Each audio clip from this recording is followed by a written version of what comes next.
প্রতিজ্ঞা। প্রেম, প্রেম, প্রেম,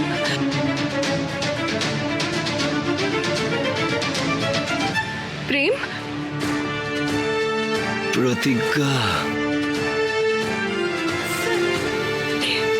প্রেম, তুমি ঠিক আছো? তোমার জ্ঞান ফিরে এসেছে? তুমি জানো না আমি আমি কতটা ভয় পেয়েছিলাম। আমি ভেবেছিলাম যে আমি তোমায় হারিয়ে ফেলেছি।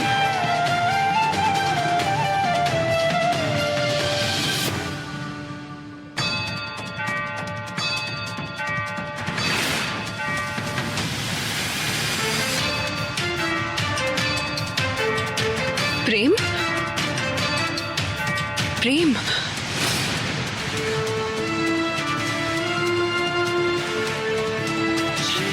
প্রেম,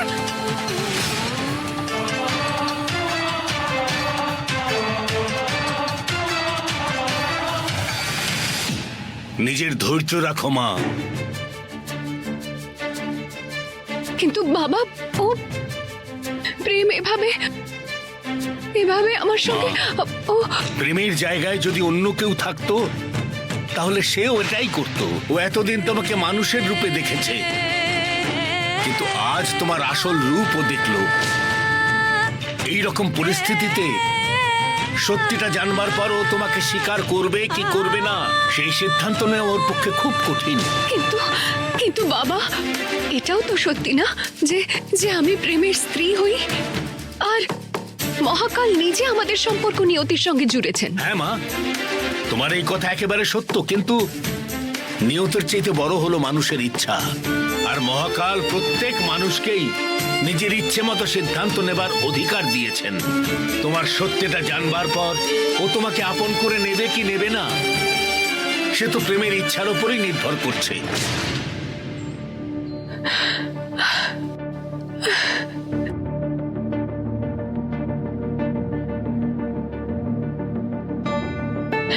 এটা আপনি আমার কেমন পরীক্ষা নিচ্ছেন মহাকাল?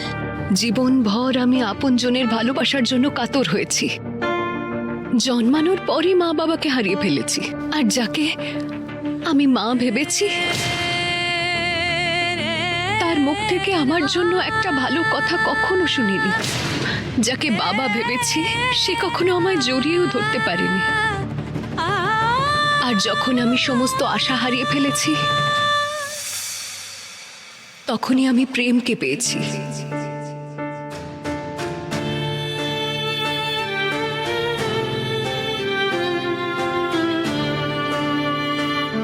সেই প্রেম যে অচেনা হয়েও আপনজনের থেকে অনেক বেশি ভূমিকা নিয়েছে।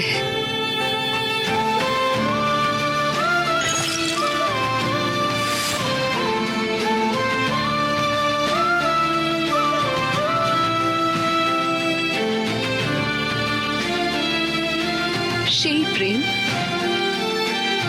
যাকে হারিয়ে ফেলার ভয় আমার আত্মা কেঁপে উঠেছে। আমি তো শুধু নিজের স্ত্রী ধর্ম পালন করেছি, কিন্তু সেই একটা মুহূর্ত যখন আমি বুঝতে পারলাম যে আমি প্রেমকে কত ভালোবাসি, যে প্রেমই আমার জীবন, আমার নিঃশ্বাস, আমার সবকিছু, আর আজ ওই আমার উপর রাগ করলো, আমাকে একলা রেখে চলে গেল। কেন আপনি এক মুহূর্তের জন্য আমাকে সমস্ত জীবনের আনন্দ দিয়ে তারপর সবটা কেড়ে নিলেন? কি লেখা আছে আমার ভাগ্যে? আমি আজ অব্দি জীবনে আপনার কাছে নিজের জন্য কিচ্ছু চাইনি, আর না আমি কিছু পেয়েছি। আর এখন কি আমি প্রেমকেও পাবো না? বলুন আমায় মহাকাল, কিছু তো একটা উত্তর দিন আমায়, কিছু তো বলুন।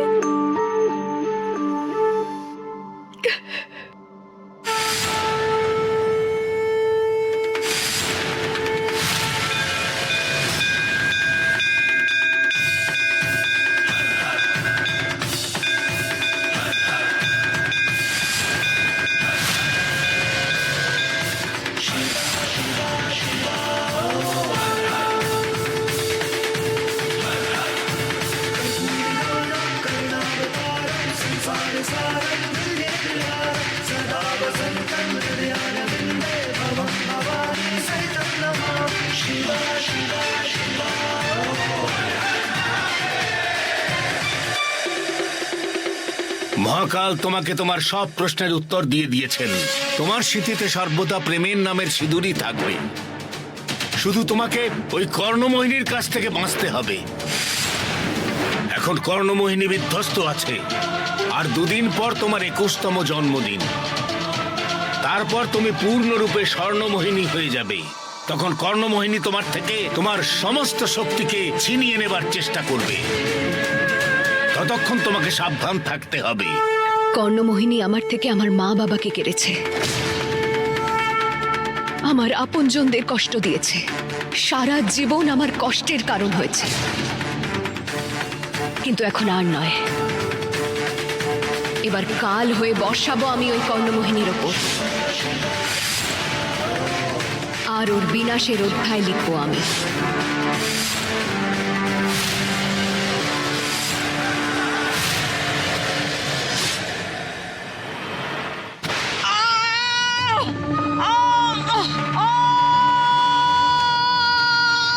কি হয়েছে রানী কর্ণমোহিনীর?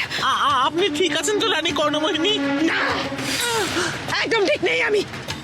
দেখতে পাচ্ছ না তোমরা কি যন্ত্রণা হচ্ছে? এইরকম যন্ত্রণা তো মানুষের হয়, কিন্তু কিন্তু আমি তো রানী কর্ণমোহিনী, মোহিনীদের রানী আমি। তাহলে আমার এত যন্ত্রণা কেন হচ্ছে? আমার যন্ত্রণা কমাও, কিছু করো তোমরা। রানী কর্ণমোহিনী, খুব যন্ত্রণা হচ্ছে। আপনি একটু শান্ত হন, আসুন আপনি।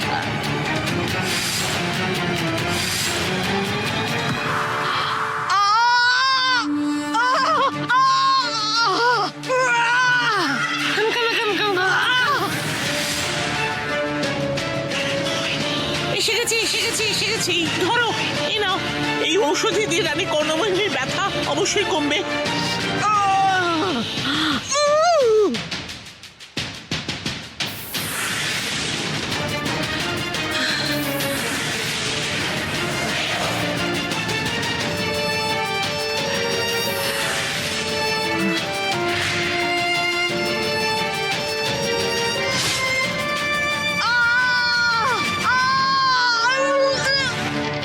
ঔষধি কাজ করছে না কেন? আরে এমন কোন শক্তি আপনাকে আঘাত করেছে যার ফলে এই আঘাতের ব্যথা কমছেই না?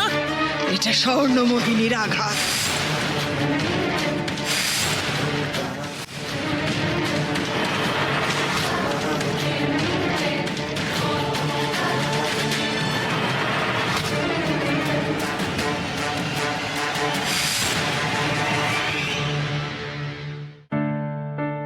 ও এতদিন তোমাকে মানুষের রূপে দেখেছে, কিন্তু আজ তোমার আসল রূপ ও দেখলো। তোমার সত্যিটা জানবার পর ও তোমাকে আপন করে নেবে কি নেবে না, সেটা তো ওর ইচ্ছের উপরই নির্ভর করছে।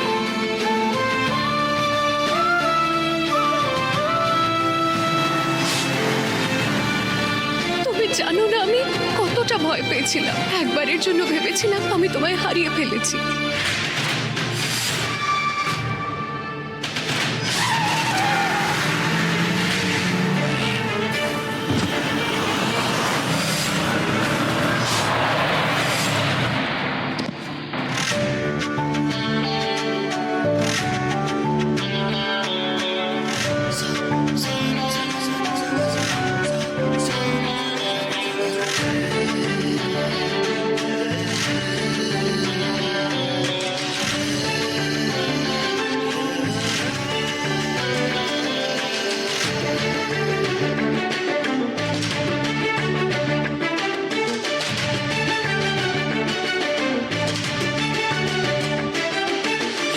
ঠিক আছো তুমি? যে নিজের সবকিছু হারিয়েছে সে কি করে ঠিক থাকতে পারে? এসব কি বলছো তুমি? যেটা সত্যি সেটাই বললাম। আমার আপনজনরা আমাকে বিশ্বাস করে না, সবাই মনে করে আমার উপর কোনো অশুভ শক্তি রয়েছে। গোটা উজ্জয়িনী আমাকে মারতে চায়, কিন্তু সেটা নিয়ে আমার কোনো কষ্ট নেই। যেভাবে তুমি মন্দিরে আমার হাত ছাড়িয়ে নিলে, আমার সঙ্গে কথা না বলেই চলে গেলে,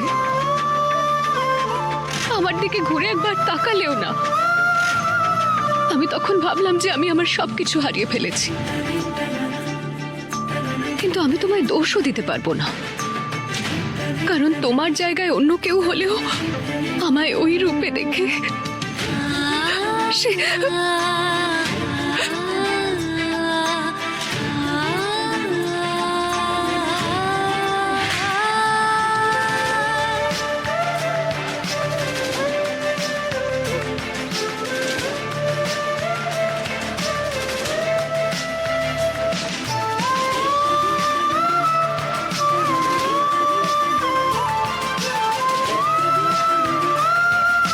আমি তোমার হাত ছাড়ার জন্য ধরিনি, আর এটা তুমি কখনো ভুল করেও ভাববে না যে আমি তোমাকে আমার থেকে দূরে থাকতে দেব। বেঁচে থাকতে তো কখনোই না।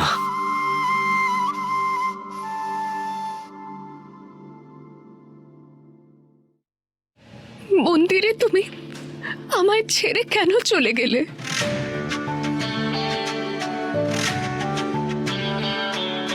যখন আমার চোখ খুলল তখন আমি তোমার এই আঘাতটা দেখতে পেলাম।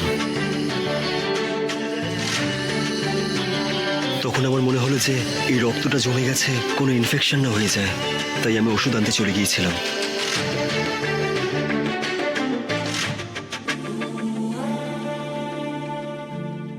প্রতিজ্ঞা,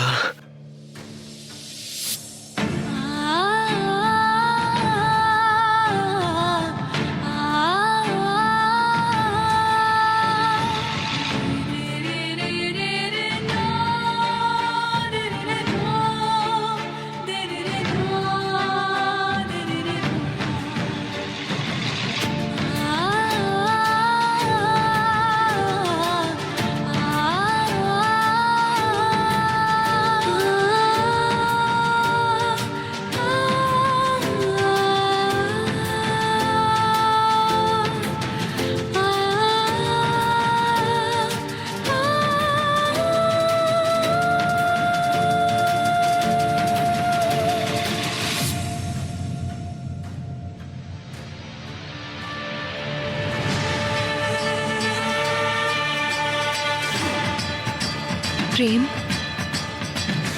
তুমি মায়াবনে যা যা দেখেছো তারপর তোমার আমাকে ভয় করছে না? আমাকে নিয়ে তোমার মনে কোনো প্রশ্ন নেই?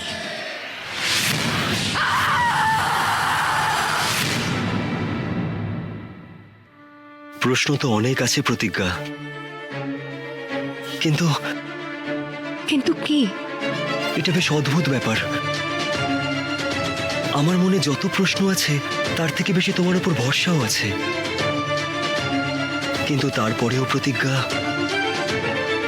মায়াবনে তোমার ওই রূপ আর ওই মায়াবী মহিলা, উনি তোমাকে কেন মারতে চাইছিলেন প্রতিজ্ঞা? যদি আমি তোমায় সবকিছু বোঝাতে পারতাম প্রেম। তাহলে বোঝাও না প্রতিজ্ঞা। আমি এই প্রশ্নগুলো নিয়ে বাঁচতে পারছি না। আমি তোমার সাথে থাকতে চাই প্রতিজ্ঞা, সারা জীবনের জন্য। প্রেম, আমিও চাই না যে আমাকে নিয়ে তোমার মনে কোনো রকম প্রশ্ন জাগুক, আর তুমি আমায় ভুল বোঝো। আমি তোমায় সব বুঝিয়ে বলবো, কিন্তু তার আগে আমার একটা অসম্পূর্ণ কাজ আছে, ওটা পূরণ করতে হবে। অসম্পূর্ণ কাজ? আচ্ছা, তুমি আমাকে জিজ্ঞাসা করছিলে না যে যখন মায়াবনে আমি তোমাকে ওই রূপে দেখেছিলাম তখন ভয় পেয়েছিলাম কিনা? সত্যি কথা বলবো, আমি খুব ভয় পেয়ে গিয়েছিলাম, কিন্তু তোমার ওই রূপ দেখে নয়, তোমাকে হারানোর ভয়ে। আমি ভাবছিলাম যে আমি কখনো সারা জীবনের মতো তোমাকে হারিয়ে না ফেলি। এমনটা কখনো হবে না প্রেম, আমি এমনটা কখনো হতে দেব না। তুমি আমায় শুধু 2 দিন সময় দাও, আমি সবকিছু তোমায় বলে দেব। আমি জানি যে তুমি যা যা দেখেছো তারপরে প্রতি মুহূর্ত অজ্ঞাত থাকা তোমার জন্য খুব অসুবিধাজনক। ব্যাস, আর 2 দিন, শুধু 2 দিনের জন্য আমায় বিশ্বাস করো। আমার তোমার উপর সম্পূর্ণ বিশ্বাস আছে, আর সেটা মৃত্যুর আগে অবধিও থাকবে।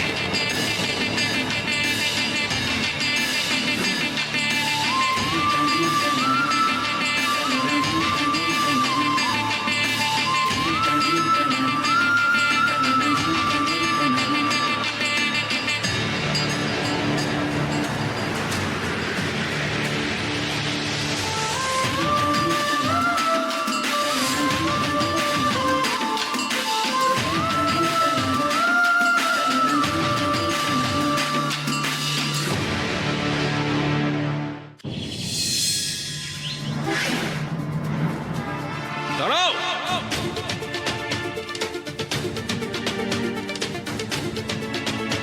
দেখো বন্ধুরা, ওই অশুভ শক্তি আবার ফিরে এসেছে। বাড়ির মধ্যে ঢুকতে দিও না এই অশুভ শক্তিকে।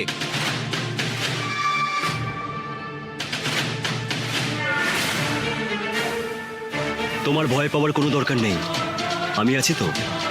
কিন্তু কেন? বাড়িটা আমার, স্ত্রী আমার, তাহলে তোমরা কে হও আমাদের রাস্তা আটকানোর? আমরা কোনোভাবেই তোমার রাস্তা আটকাচ্ছি না প্রেম, কিন্তু এই মেয়েটি আমাদের সবার জন্য বিপজ্জনক। এরা একদম সঠিক বলছে প্রেম।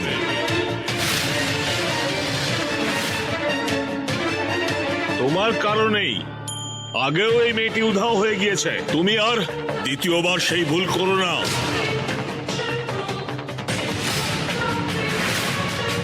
প্রেম, মা,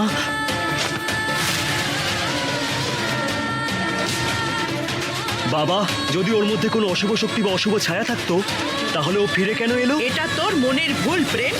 তুই কি করে জানবি যে অশুভ শক্তি কিভাবে তার প্রকাশ ঘটায়? তা নয় তো কি, এটাও তো হতে পারে যে ওর উদ্দেশ্য এখনো পূরণ হয়নি, সেই জন্য ও ফিরে এসেছে। যাই হোক না কেন তপস্যা, ওর মধ্যে কোনো অশুভ শক্তি থাকুক বা না থাকুক, কিন্তু এইটুকু জানতে পেরে গেছি যে তোমার মনের মধ্যে ওকে নিয়ে কত দুশ্চিন্তা আছে। তুই দেখতে পাচ্ছিস না এই মেয়েটার জন্য আমাদের কত ক্ষতি হচ্ছে, আমাদের পরিবার কত সহ্য করছে? ছাড় ওর হাত, ছেড়ে দে ওকে।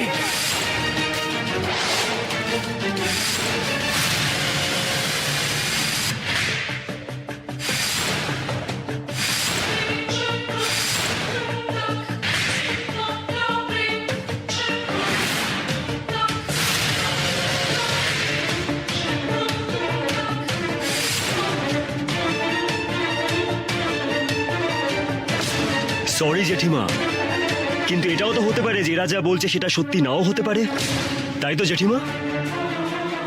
না আমি এই হাত ছাড়বো, না প্রতিজ্ঞা এই বাড়ি থেকে কোথাও যাবে। তোর যদি মনের এটাই ইচ্ছে তাহলে প্রতিজ্ঞাকে আমরা আবার আপন করতে পারি, কিন্তু ওর সততা ওকে প্রমাণ করতে হবে। ওকে এটা প্রমাণ করতে হবে যে ওর মধ্যে কোনো অশুভ শক্তি নেই, আর সেটাও সকলের সামনে। হ্যাঁ প্রেম, দিদি ঠিক কথাই বলছেন।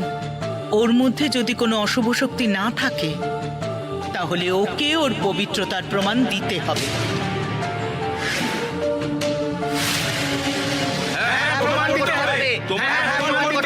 দেখলাম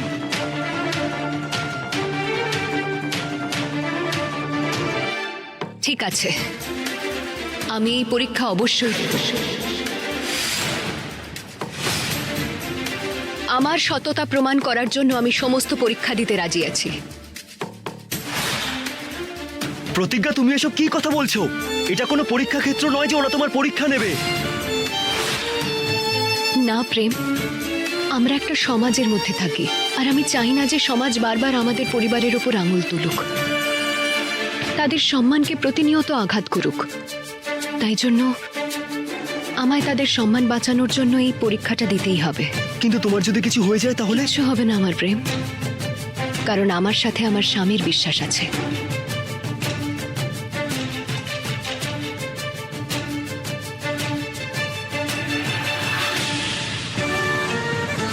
সৎ লোকেদের তাদের সততাই মেরে ফেলে। খুব ভালো প্রতিজ্ঞা, তুমি আমার কাজটা আরো সহজ করে দিলে।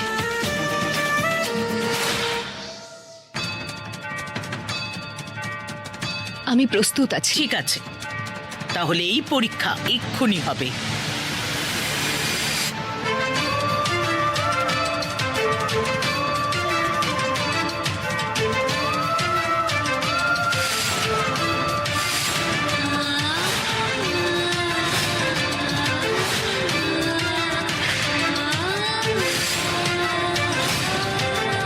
এই কলসিতে নদীর পবিত্র আর মন্ত্রপুত জল আছে। প্রতিজ্ঞার মধ্যে যদি কোনো রকম পাপ, ছলনা আর অশুভ শক্তি থাকে তাহলে ওই জলকে সহ্য করতে পারবে না, কষ্টে চিৎকার করবে। এতে এটা প্রমাণ হয়ে যাবে যে ওর মধ্যে অশুভ শক্তি আছে।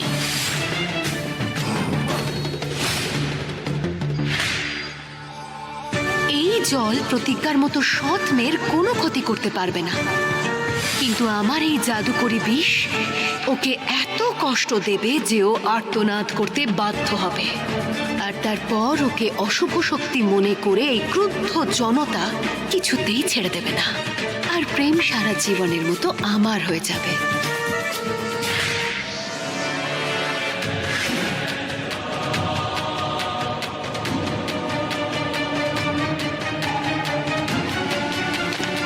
দাঁড়াও তপস্যা,